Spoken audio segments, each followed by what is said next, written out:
13 días para las elecciones, 13 días para votar en primera vuelta y aquí en BTV Noticias están todos los candidatos invitados a tener su espacio, por lo menos los que hoy tienen representación parlamentaria y las principales fuerzas políticas de nuestro país. Pablo Mieres, ¿cómo estás? ¿Qué tal, Nico? Un gusto. Encantado de estar con ustedes y a las órdenes. Nos cae en un día donde hubo de todo. Cadena de PIT-CNT, recién tuvimos a Eduardo Botinelli con Factum. ¿El mensaje de la cadena por el sí, la viste? Sí, lo escuché. Y bueno, a ver, es más de lo mismo, de lo que vienen diciendo, obviamente diciendo cosas que no son real, que no son la realidad de lo que va a pasar.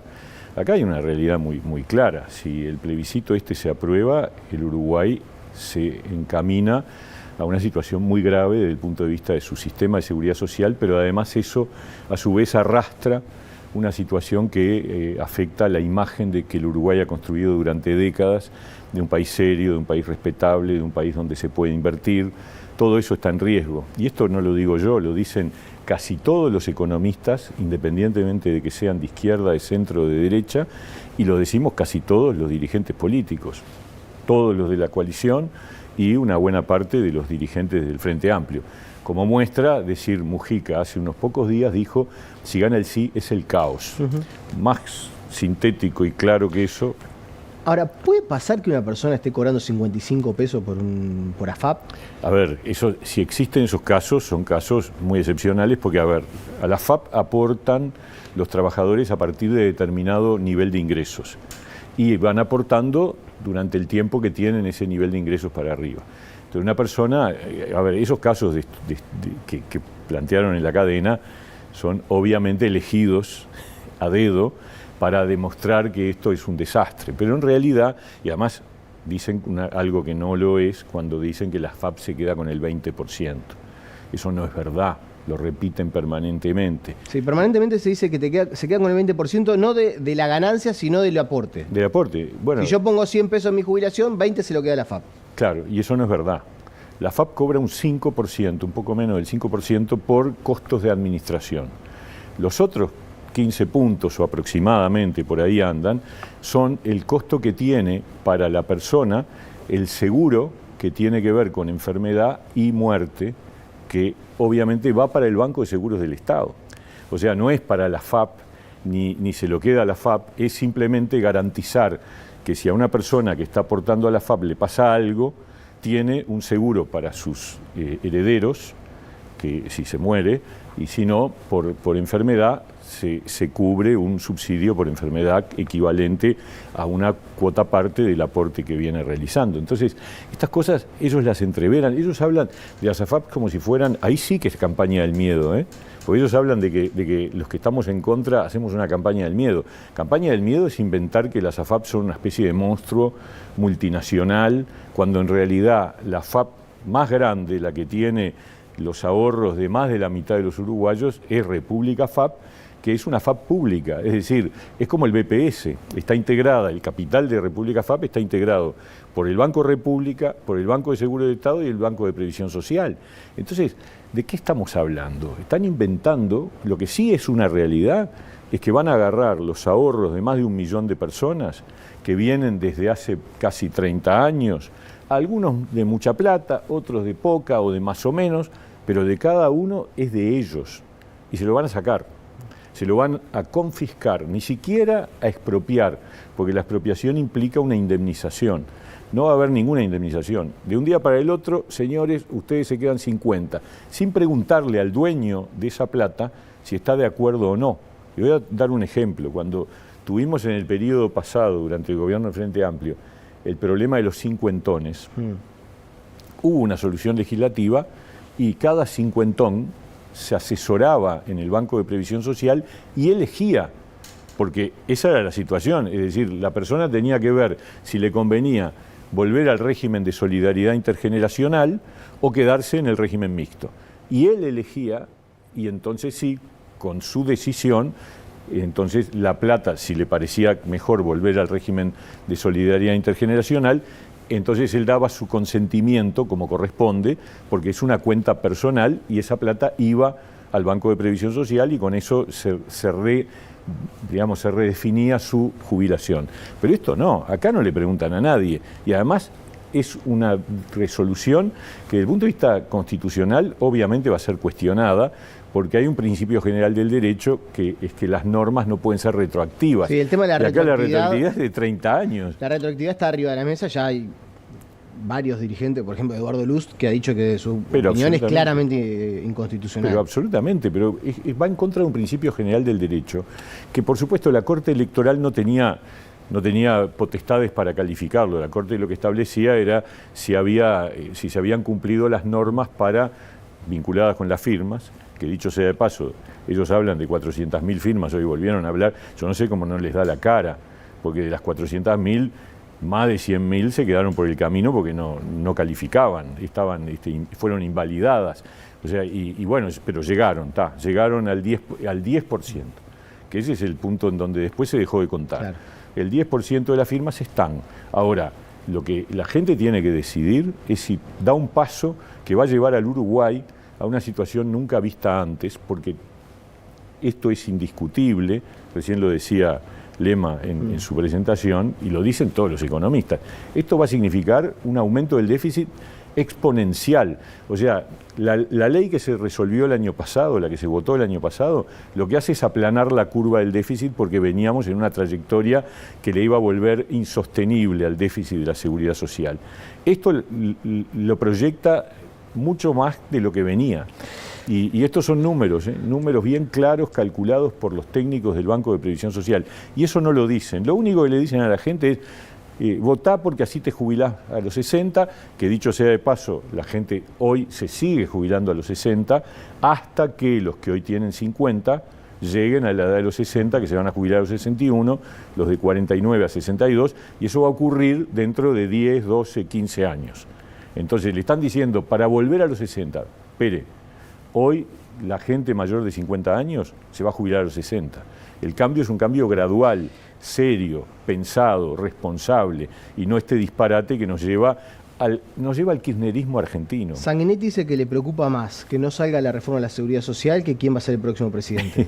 Bueno, es una manera de decirlo. O sea, ¿Usted coincide eso? ¿A usted también le preocupa? Yo creo que los impactos que tiene en el país esta reforma, obviamente que son de una gravedad enorme, y por lo tanto uno dice, sí, es más importante que esto no salga a que quién va a ganar, porque en definitiva va a ganar un partido o el otro. Yo creo que el Frente Amplio, que se ha declarado en libertad de acción frente a este disparate, está demostrando que tiene problemas para gobernar, porque si una parte del Frente Amplio está defendiendo el sí, estamos en un problema, ¿no es verdad?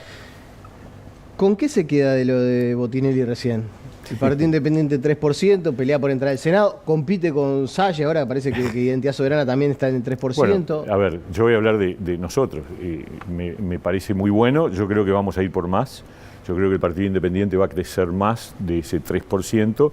¿Por qué? Y porque hemos hecho una gestión que la gente reconoce. ¿Usted dice que va a votar más del 3%? Sí. Nosotros vamos a estar en el Senado seguro, pero además probablemente con un poco más de votos. Pero bueno, eso lo dirá. A ver, esto lo puede decir hoy, el 27 de octubre, queda poco, ya vamos a verlo. Lo que yo siento en la calle es mucha gente que nos dice que nos va a acompañar porque reconocen una gestión. El Partido Independiente dio un salto cualitativo y que debe reflejarse también cuantitativamente, que fue, nos tocó cogobernar y lo hicimos bien. Y lo decimos con total franqueza y convicción, porque además nos lo reconoce todo el mundo. En la calle mucha gente me dice, qué bien, bueno, toda la gestión en el Ministerio de Trabajo, pero además hubo otras gestiones. Nosotros tenemos una docena de compañeros en cargos de gobierno y en todos los casos nos ha ido bien. ¿Por qué? Porque nosotros elegimos gente que, por supuesto, es de confianza política del Partido Independiente, pero también es idónea técnicamente. O sea, en el lugar que le tocó a cada uno, voy a dar un ejemplo. Mónica Botero, Instituto Nacional de las Mujeres, tenía una trayectoria indiscutida en temas de género, una de las personas con más calificación en el tema. Conrado Ramos, Oficina Nacional de Servicio Civil, uno de los número uno en materia de temas vinculados a la reforma del Estado, a la transformación de la administración pública. Podríamos seguir, la verdad, Javier Lacida en la presidencia del Instituto de Evaluación Educativa, Daniel Radío en la Junta Nacional de Drogas. Ahí. Manini insiste, un día sí y otro también, que la política de droga, me lo anoté para decirlo textual, sí, claro. La política de droga de este gobierno ha sido una continuidad de la del Frente Amplio y responsabiliza a la política de drogas de ser parte de la situación de seguridad de este país. ¿Usted no siente un ataque al Partido Independiente eso? No, al gobierno, todo, porque Daniel Radío está ahí porque es del Partido Independiente, pero está con el apoyo y el respaldo del presidente de la República. O sea, que lo que está cuestionando Manini Ríos es al propio gobierno. Yo lo he escuchado, sí, y digo, bien, pero la política de la Junta Nacional de Drogas es la política de este gobierno, que él integra. Yo qué sé, él tiene esas cosas raras de que integra el gobierno, pero critica de una manera, yo diría, altisonante muchas veces, pero lo cierto es que nosotros seguimos avanzando en ese lugar con el respaldo del gobierno, del Poder Ejecutivo. ¿Y usted está orgulloso de la política de drogas? Sí, yo creo que lo que se ha hecho en materia de políticas vinculadas al tema de las adicciones es un resultado positivo. Nos gustaría hacer más, porque se han creado centros Ciudadela, que eso no lo dice Manini, que son para atender a las personas que tienen un consumo problemático con las sustancias, con las drogas. Y ese camino es el camino que hay que seguir. O sea, nadie puede dudar de que la idea que tenemos en el Partido Independiente es que hay que atender a las personas que tienen un uso problemático, como también con el alcohol, con las drogas y con el alcohol. Hay que ayudar a que las personas puedan superar sus adicciones, puedan manejar sus adicciones, puedan rehabilitarse. Y ese es el nudo central, el núcleo central de la Junta Nacional de Drogas, y es lo que Daniel Radío ha impulsado en este tiempo. Quiero poner, porque además ha sido tema de debate también estos días a nivel político, 15 segundos de una entrevista que tuvimos con Manini hace 11 días, acá en esa misma silla. Vamos a escuchar y a repasar lo que decía Manini Ríos aquí en BTV Noticias. La derrota electoral de, no sé, Delgado, Ojeda o suya rompe la coalición. No tiene por qué romperla, la coalición puede seguir, vamos a entender, coalición en la oposición, ¿qué sentido tiene? Nosotros vamos a ser siempre un partido con identidad propia, proponiendo sus soluciones a los problemas de la gente. Poner esto porque se ha debatido en estos últimos días, usted propuso empezar a acordar algunos temas del Compromiso País 2 antes del 27 de octubre, Manini dijo que no. Y hace 11 días dijo acá, coalición, citamos la oposición, ¿para qué sirve?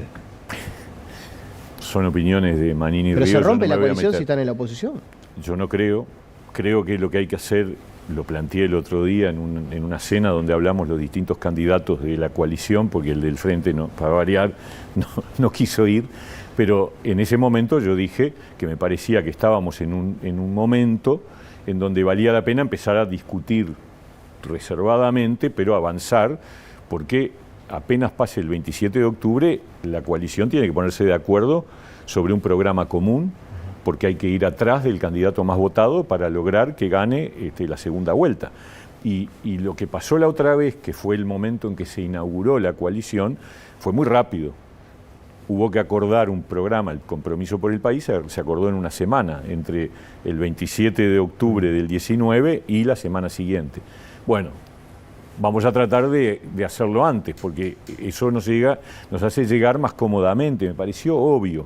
Y en ese momento que lo dije, después estábamos en una ronda, los candidatos de la coalición, e incluso algunos de los responsables del programa, y nadie me dijo, no, nosotros no estamos de acuerdo. Manini no me dijo, no estamos de acuerdo. Después me enteré por la prensa. Bueno, está el problema de él, yo qué sé. Yo creo que es bueno avanzar en un acuerdo, y él en ese mismo día hizo un discurso muy coalicionista, de un nivel de reafirmación de la coalición muy fuerte. Entonces, uno no lo entiende. Parece que, cada uno hace su discurso y plantea sus ideas. Yo creo que era una buena cosa arrancar ahora y no esperar al 27 de octubre, al 28 de octubre para empezar a discutir. Cabildo no está de acuerdo, bueno, entonces probablemente se postergará. No van a empezar entre Colorado, Blanco y... No tiene sentido. Hay que hacerlo entre los 4 partidos, ¿no? Bueno, por lo menos se puede ir avanzando en algo. Pero, de todas maneras, uno está mirando los programas de los otros partidos y tratando de ver dónde están los puntos neurálgicos. De hecho, nosotros ya habíamos anunciado hace unos cuantos días cuáles eran los temas principales que vamos a poner para el compromiso por el país.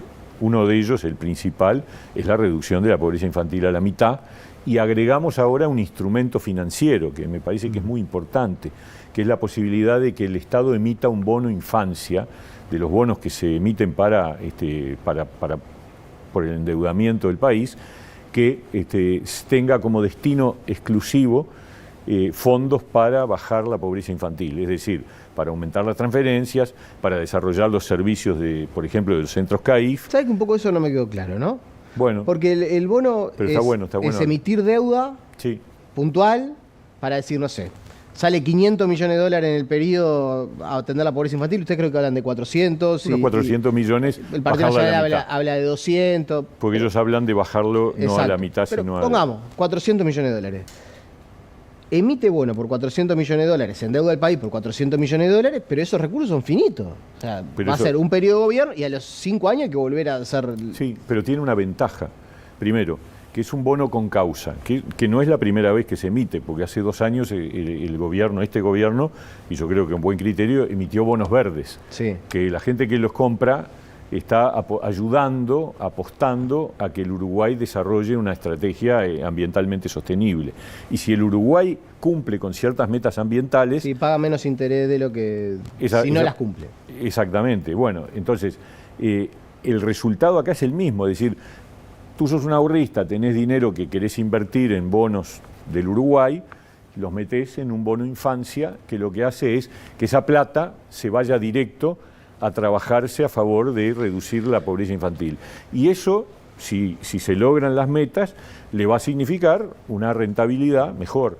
Y eso ayuda además a que no tengamos que pasar en el tema de infancia, de pobreza infantil, por un debate presupuestal que nos va a llevar todo el año que viene y que recién va a haber fondos presupuestales para el año 26. Bien. Entonces, esto ayuda a separar este tema, darle una prioridad, y me parece que es una idea novedosa.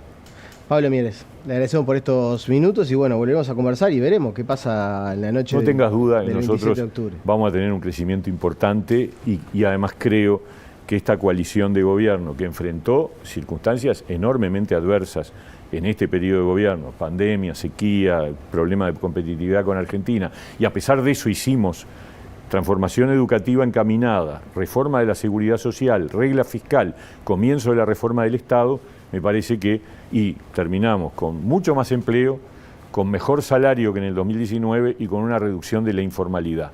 Con todas esas credenciales aspiramos a que la gente le renueve el mandato a la coalición y le dé un mayor respaldo al Partido Independiente. Te agradecemos estos minutos. Encantado. La pausa y venimos con más.